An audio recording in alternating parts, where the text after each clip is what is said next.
Muito boa noite a todos e a todas. É um prazer estar com vocês mais uma vez, voltando a essa casa. Bom ver a casa cheia de novo, durante a crise que nós passamos recentemente. Acho que as pessoas ficaram um pouco indecisas, mas acho que estamos todos convencidos de que a vida continua, em todos os sentidos, né? A vida continua, para nós, para a Lete. Então, boa noite a todos, que a gente consiga fazer a maior homenagem a ela, que é tocar o trabalho, fazer as coisas andar e provar para nós mesmos, no íntimo, não só da boca para fora, que a vida continua. O convite para essa noite, eu abri esse livro, que é O Caminho, Verdade e Vida, Chico Xavier e Emmanuel, da série Fonte Viva. É uma série preciosa, na qual Emmanuel e Chico fazem interpretações a respeito de passagens evangélicas. Evangelho, Atos dos Apóstolos e das cartas todas, Apocalipse, para que a gente possa entender, porque há muito tempo parece aquela música do Beto Guedes que ele fala: a lição sabemos de cor, só nos resta aprender, né? Há muito tempo, vocês já imaginaram há quantos anos nós estamos ouvindo as mesmas lições de Jesus Cristo? Quantas encarnações nós tivemos em 20 séculos? E no meio dessas encarnações, quando a gente tinha condições, lá no mundo espiritual deve ter sido promovidos cursos do Evangelho. Ou seja, 20 vidas aqui, 20 intervalos lá em cima, ou mais, se foi um por século, uma vida por século. Então nós há muito tempo estamos ouvindo as lições de Jesus. Aprendemos? Se tivéssemos aprendido, não estavam mais encarnados ou estavam vindo aqui em missão, né? O que eu, com todo respeito a vocês, mas eu acredito que a gente não tenha alcançado esse nível, né? Madre Teresa, Irmã Dulce, Chico Xavier e vai por aí afora. Hoje, nesse livro, nós vamos trabalhar o capítulo 159, em que nos é perguntado, essa pergunta vai ser o carro-chefe da nosso raciocínio de hoje: a quem tu segues? A quem tu segues? E aí ele cita uma carta de Paulo em Efésios, em que Paulo fala assim: mas vós não aprendestes assim de Cristo. Comumente a gente deve estar na fileira daqueles que se acham livres. Vocês se acham livres? Vocês acham que são livres? Comumente a gente se acha livre, né? A gente fala assim: bom, 13 de maio já passou, né? Eu sou uma pessoa livre. E geralmente a pessoa atribui a sua liberdade a pagar impostos. Eu sou um cidadão, eu pago impostos. Veja lá, pagar impostos é um símbolo de liberdade ou de escravidão? Deixa pra lá. Então a gente comumente acha que é livre. Mas na medida que você vai tendo algumas informações, você vai chegando a outras conclusões. Por exemplo, você acha que alguma notícia dos meios de comunicação é a verdade dos fatos? Você ainda tem essa ilusão de que o que passam pra gente nos jornais, na televisão, como noticiário, é a verdade do que está acontecendo? Se uma única vez tiver ocorrido alguma reportagem a respeito de alguma coisa em que você esteve envolvido, ou alguma coisa do seu trabalho, ou alguma coisa do seu bairro, você hoje vai ter a certeza: não, o que eles falam lá é o que eles acham que deve falar. Porque uma notícia, ela é muito enviesada, ela é muito torta, de acordo com os interesses e com a capacidade de transmissão da informação pelo próprio meio de comunicação. Só que entre os programas de um meio de comunicação tem uma coisa que o Faustão ainda chama de reclame. Acho que só os mais antigos aqui conhecem como Reclame, né? O intervalo comercial. Porque teve um tempo que o intervalo comercial era tão chato, mas tão chato, que a gente reclamava. Hoje em dia, passa os programas, as pessoas têm uma atenção razoável. Mas quando começa o comercial, peraí, que isso eu ainda não vi. A gente inverteu a lógica, os comerciais muitas vezes são mais atraentes, a gente comenta mais, viu aquele comercial de tal coisa, tal coisa, tal coisa. Como mudou?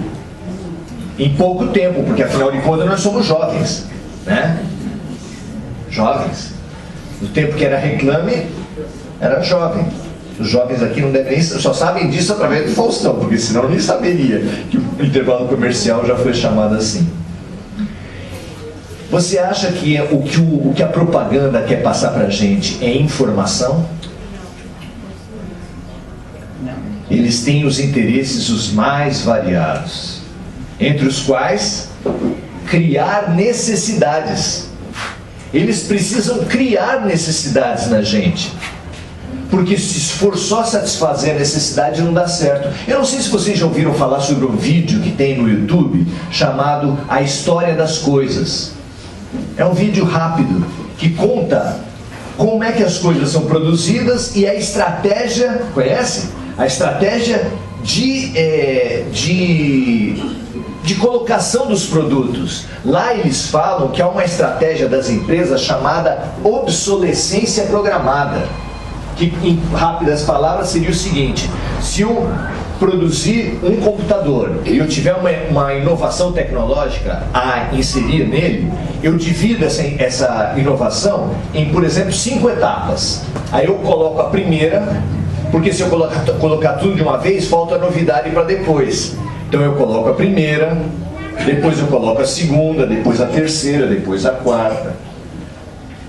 Isso é uma das estratégias. Outra das estratégias é que os produtos precisam quebrar. Se os produtos forem duráveis, prejuízo certo. Os produtos precisam quebrar. Eu imagino um empresário chegando para o seu engenheiro e falar assim: por favor, estude bastante, pesquise muito e faça um produto pior. Já imaginou isso? É muito interessante isso. Outra estratégia da obsolescência programada é, quando não é pela essência do produto, eu mudo o design. Eu ponho uma luzinha azul, eu ponho um desenho diferente e ali fica obsoleto. Não porque o produto está obsoleto, mas porque o desenho dele está ultrapassado. Vocês já repararam isso, certamente. Então há toda uma estratégia de manipulação e que a gente acaba tendo vontade e realização no ato de consumir. Vocês nunca perceberam isso em vocês? Com certeza. A vontade de ir ao shopping. Dá uma vontade de ir ao shopping do nada, como diz a juventude. É uma vontade de ir no shopping do nada. E quando você vai e encontra um conhecido cheio de sacola, você fica frustrado. Você fica frustrado e ainda pergunta: como é que ele consegue? Por quê? Porque o ato de comprar já não implica em atender uma necessidade. É um ato emocional. Quando você vai para os supermercados aqui de São Vicente, tem uma pessoa com um desse aqui exatamente o tempo todo falando na tua orelha, tentando promover a venda emocional. Aquela venda em que você compra porque te falaram que estava barato, que está um desconto de 50%, poucas unidades, venha comprar.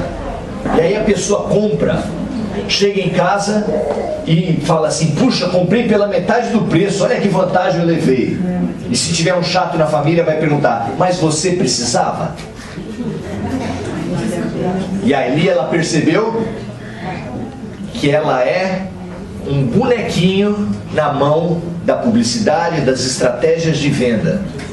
Eu já atendi um vendedor de enciclopédia que tinha 10 planos para tentar te convencer a vender enciclopédia. Olha como eu sou velho, do tempo que se comprava enciclopédia. Mas tem coisas que você, né, tem que confessar. Eu sou do tempo que se comprava enciclopédia. O último plano dele, sabe qual era? Falar do leitinho das crianças. Que lá na casa dele estava todo mundo passando fome. E que as crianças precisavam que ele conseguisse vender uma enciclopédia para ele poder trazer comida para casa. Olha só a estratégia das pessoas. Eu vi ele falando isso e ele me mostrou o plano de vendas dele. Então as coisas são meticulosamente planejadas para produzir necessidades. E quem produz necessidades, ele precisa, sabe, inserir o que nas nossas almas? Frustração. É só você imaginar, se nós ficássemos satisfeitos com tudo que a gente tem, como é que ia ficar o sistema? Como é que ia ficar a indústria? Como é que ia ficar o comércio? Se todo mundo ficasse satisfeito com o que tem, fechava tudo, não é verdade? Então eles precisam implantar a frustração na gente. Eu me lembro de uma tesourinha do Mickey, uma propaganda tesourinha do Mickey, que era só assim, duas crianças, uma na frente da outra, ela pegava a tesourinha e falava assim: eu tenho, você não tem. Não só implantava a frustração, mas a inveja. A inveja, ela é fundamental, é fonte de bullying nas escolas, inclusive. Você vai com um tênis novo e a tua obrigação é tirar sarro dos outros. Tanto é que a inveja produziu o quê? O batismo de tênis. Batismo de tênis é fruto da inveja. Você chegava com um tênis novo, todo mundo pisava. Por quê? Inveja. Inveja. Tudo isso plantado, tudo isso inserido no nosso computador como se fosse uma programação. Quem assistiu Matrix, um filme fantástico para pensar a respeito disso, sabe do que eu estou falando. Nós achamos que somos livres, mas na verdade o que a gente olha, o que a gente vê são ideias plantadas na nossa cabeça pela suposta informação do jornalismo. Num jornal, por exemplo, às vezes você vê uma reportagem e uma propaganda embaixo. As coisas associadas a uma reportagem de uma doença e embaixo a propaganda do remédio. Não é uma coincidência? Você vê uma reportagem sobre uma cidade turística e embaixo uma agência de viagens. Não é muita coincidência? Puxa vida, por que será que isso acontece, né? E a gente...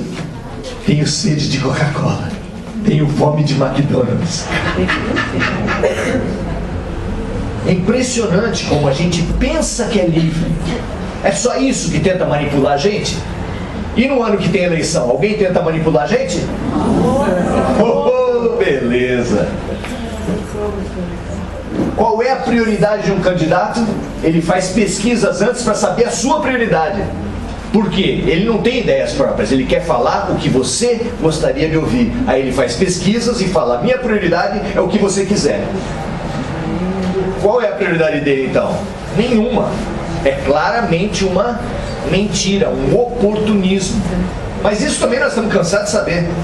É só para a gente ir listando as situações em que nós somos programados mentalmente.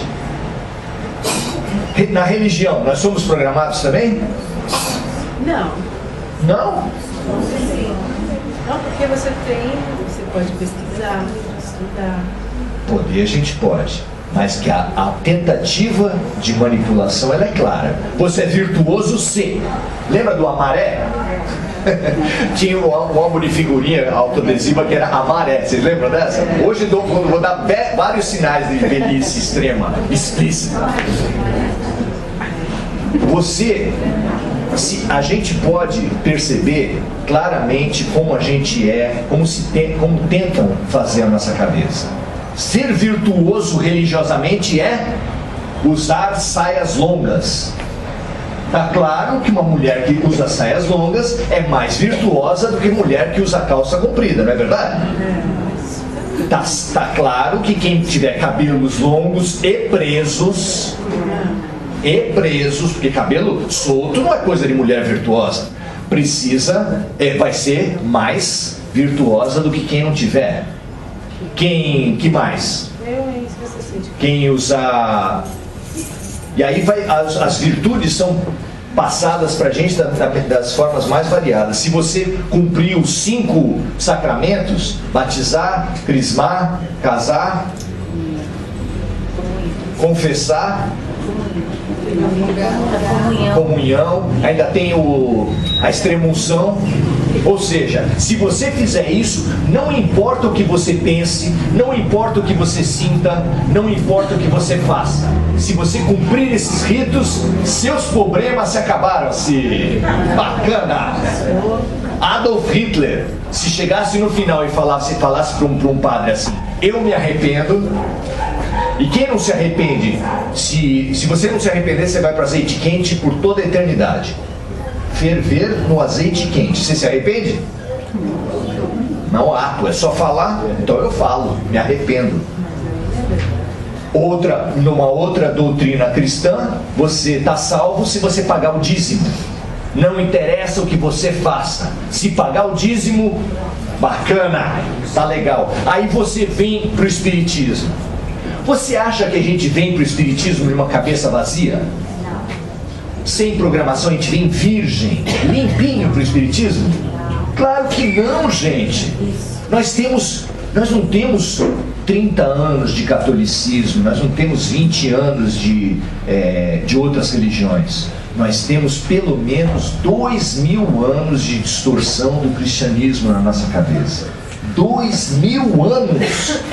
E aí você vem para cá, automaticamente, sem pensar, sem ser racional, você pensa assim: que obrigação eu preciso cumprir? Vou observar. Aí você fica de olho, você fala assim: bom, acho que tem que ouvir palestra. Depois fala assim: vou tomar o passe. Tomando o passe, eu vou estar bacana. E você vai pensando: que obrigações eu preciso fazer? E cai na ilusão de que comprando a rifa, de que tomando o passe, de que ouvindo a palestra, você vai estar melhorando. Alguma coisa dessas melhora o ser humano? Pagar a rifa, tomar o passe, ouvir a palestra. Não tem plano facilitado. A gente veio aqui para dizer isso. A quem tu segues? É fácil a gente seguir o consumismo, é fácil a gente seguir a manipulação informacional, é fácil a gente seguir a manipulação eleitoral. Mas a quem nós vamos seguir de verdade? Quando você vem para o Espiritismo, você aprende que além de todos esses que tentam fazer a nossa cabeça aqui na Terra, existem outros que querem fazer do mundo espiritual. Tá assim de gente querendo fazer a tua cabeça lá em cima. Deve ser uma guerra para pegar nos fiozinhos do bonequinho assim. Quem vai manipular?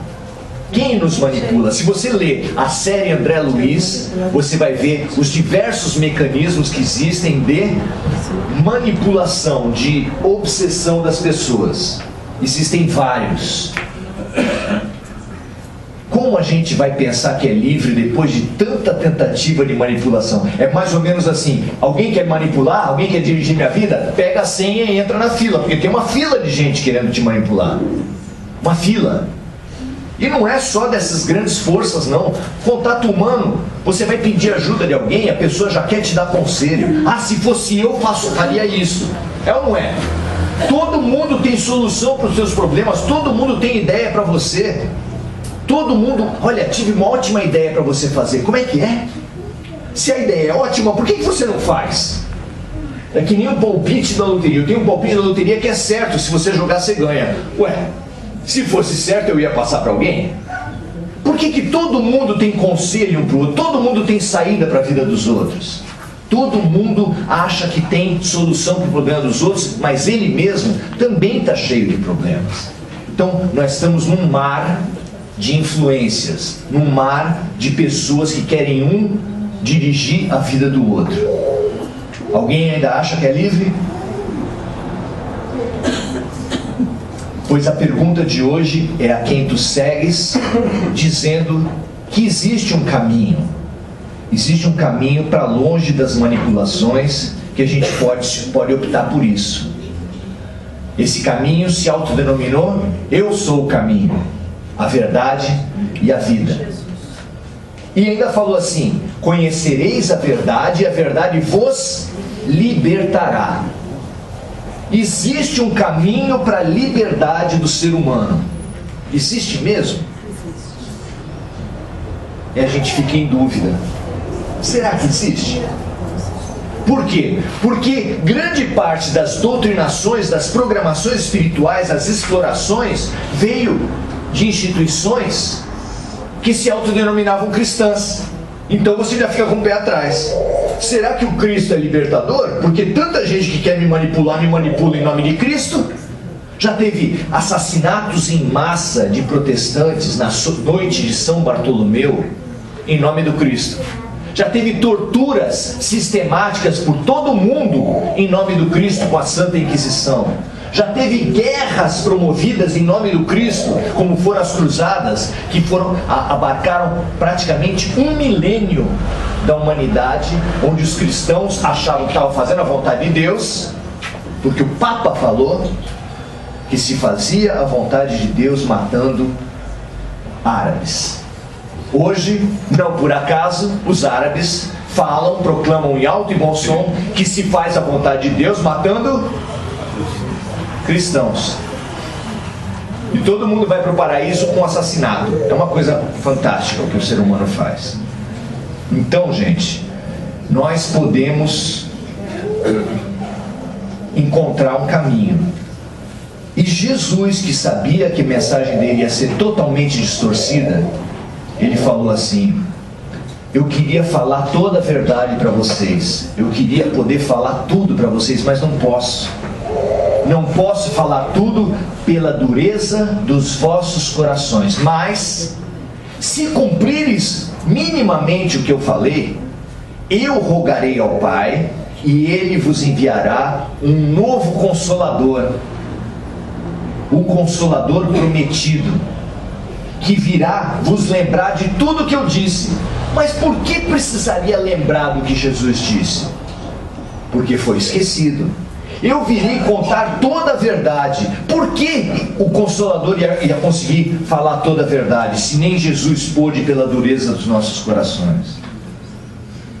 Teria que ser algum ser superior a Jesus? E isso não tem como. E o Consolador prometido veio para lembrar todo mundo da beleza e da pureza da doutrina de Jesus. Ele veio para lembrar porque realmente houve essa distorção histórica e interesseira por toda a história do cristianismo. Ele veio para ficar até o fim dos tempos, porque o principal instrumento do Consolador prometido é a mediunidade. E a mediunidade está com o ser humano desde que ele existe e vai ficar com ele até o fim. Só um profeta pode durar para sempre. Algum profeta no corpo pode durar para sempre? Não. O único profeta que pode durar para sempre é o profeta espiritual. Os mensageiros espirituais vão estar com a gente para sempre. E para sempre eles vão poder contar toda a verdade do Cristo. Só que agora resta a pergunta: como é que eu posso acessar essa verdade? Não é a nossa questão? Não adianta eu saber que existe uma verdade, eu preciso saber acessar essa verdade. E aí tem uma série de informações que a gente quer lembrar vocês. Nós podemos acessar a verdade principalmente com o que a codificação nos ensina, que é chamada a lei de sintonia. Sabe aquele filme O Segredo, livro O Segredo, que foi best-seller, que vendeu? Naquele livro eles faziam mais ou menos umas 50 citações de pensadores de todos os tempos e de todos os países, de todas as religiões, de todas as culturas. E todos eles falavam basicamente a mesma coisa, ou seja, a Terra inteira já sabe que conforme o que você pensar, é o que você vai receber. Conforme o que você emitir de pensamento, é como um rádio. A lei de sintonia é como um rádio. Conforme você tiver sintonizado, é aquilo que você vai receber. Se você tiver um projeto de vingança e de ódio, você vai receber o quê? Que companhias? Sintonizadas com o quê, meu Deus do céu? Se não com vingança e ódio. Tem um ditado popular que fala: diga-me com quem andas, te direi quem és. No Espiritismo a gente não fala assim. A gente fala assim: diga-me o que pensas, diga-me o que sentes, e eu te direi com quem andas, e eu te direi quem és. Ai, Maurício, você está vendo algum obsessor? Vários. Alberto Almeida, nas palestras dele, porque é um palestrista que é psiquiatra também, e ele falou que às vezes ele era chamado: escuta, tem um louco aqui, precisa tirar a obsessão. A gente já fez passe individual, já fez passe de corrente, já fez passe de tudo quanto é jeito, e o espírito não sai. Aí chamavam ele, aí ele examinava e falava assim, daí perguntava para ele: como é que faz para tirar esse obsessor? Ele falava assim: não tem jeito, porque é ele mesmo, que é uma pessoa portadora de transtorno psíquico. Se for tirar o espírito que está perturbando, que é o espírito dele mesmo, tem que matar. Muitas vezes o obsessor do seu obsessor é você, porque são pessoas que foram nas vidas sucessivas se vingando, se prejudicando mutuamente. Como é que você tem tanta certeza que você é a vítima? Tem certeza? Dá para ter certeza? Claro que não. Claro que não. Nós precisamos buscar, já que tudo na vida da gente é realizado em parceria. Pensa comigo, se você assumir para a tua alma que tudo que você fizer na vida, crime, arte, boas realizações, tudo que você fizer na vida for fruto de uma parceria, você está convencido disso? Quando os cientistas fazem descobertas e falam assim: eureka, veio uma ideia do nada. Será que veio do nada? Não. Quando os artistas falam assim: nossa, eu tive uma grande inspiração e compus uma música, como a Paula Fernandes falou, que acorda no meio da noite com uma música pronta na cabeça. Ela não tem dúvida de onde vem a inspiração. Vocês acham de onde vem a inspiração?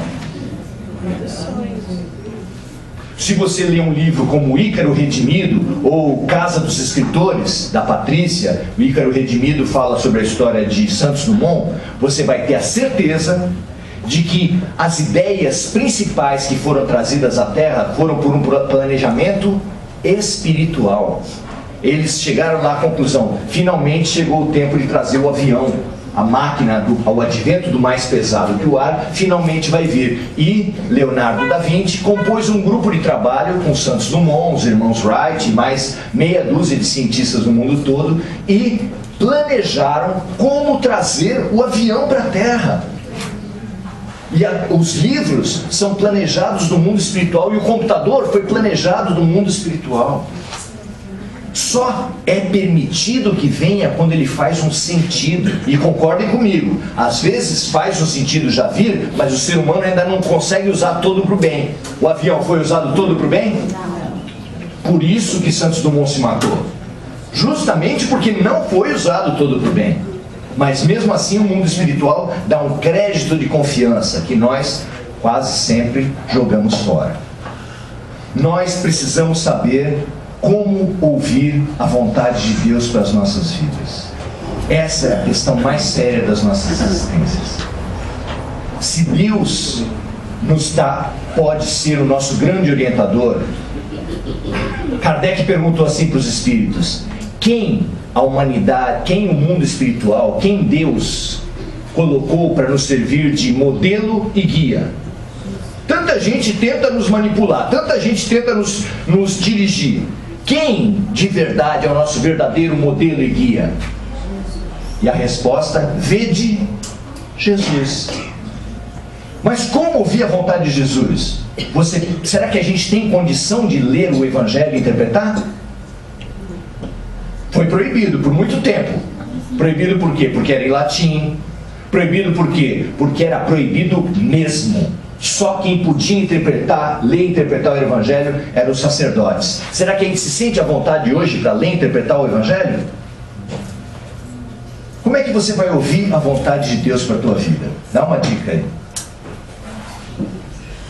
Como? Você precisa estabelecer a sintonia. Se o teu rádio está no chiado, adianta reclamar? Você está ouvindo o rádio, só chiado. Depois da quinta reclamação, alguém que estiver do seu lado vai falar: escuta, por que você não muda a sintonia? Como é que a gente muda a sintonia para alcançar uma sintonia elevada nas nossas vidas? Vamos lá, dá uma dica. Energias do bem. Oi? Energias do bem. Energias do bem. Ações, querer o bem para o próximo, para ti mesmo, principalmente a nós, para depois poder saber o que é amar, e aí pode doar o amor para as pessoas. Vamos ver, qual é a prática que vocês têm feito para mudar a sintonia e elevar a sintonia das suas vidas, das suas famílias, das suas casas? Qual tem sido? Vamos lá, gente. A oração é importante. A reforma íntima. Quem faz o evangelho em casa?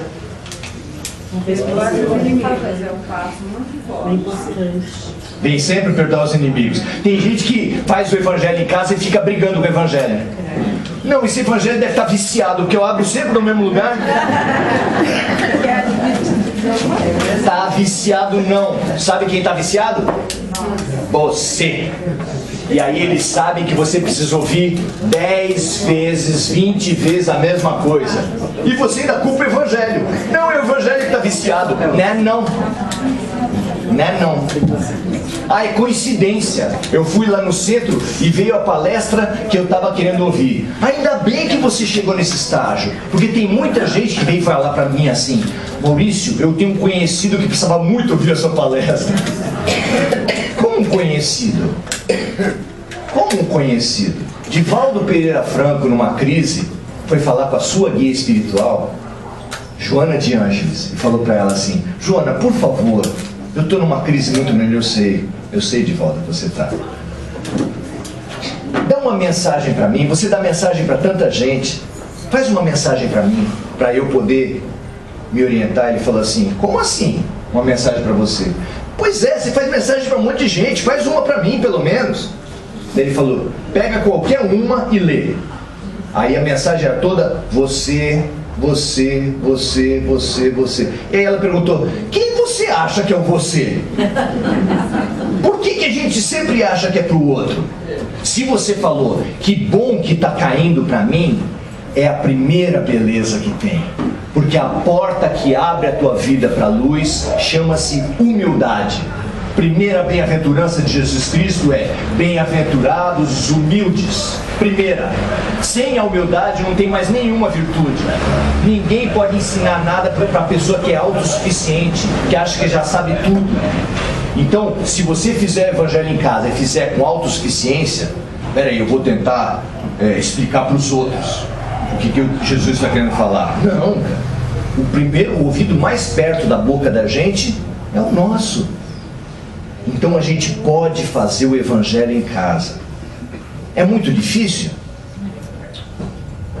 Eu queria estimular, se servir para alguma coisa a palestra de hoje, eu queria estimular vocês a fazer o evangelho na casa de vocês. Eu sei que a casa aqui já deve ter falado 1000 vezes para vocês isso, e eu só vou reforçar. O evangelho é a grande força para você ouvir o que Deus está querendo falar com você. É o nosso governador da terra falando para você. Você vai ouvir ao acaso. Você faz assim: começa com uma oração simples, uma oração do coração. 1000 vezes um Deus me ajude do coração, do que um Pai Nosso decorado.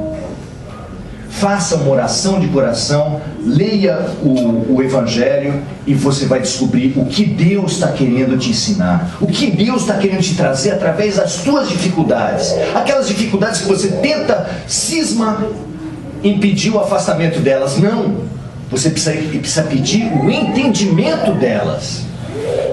Porque em mais uma pergunta luminosa do Livro dos Espíritos, Kardec perguntou: aonde estão escritas as leis de Deus?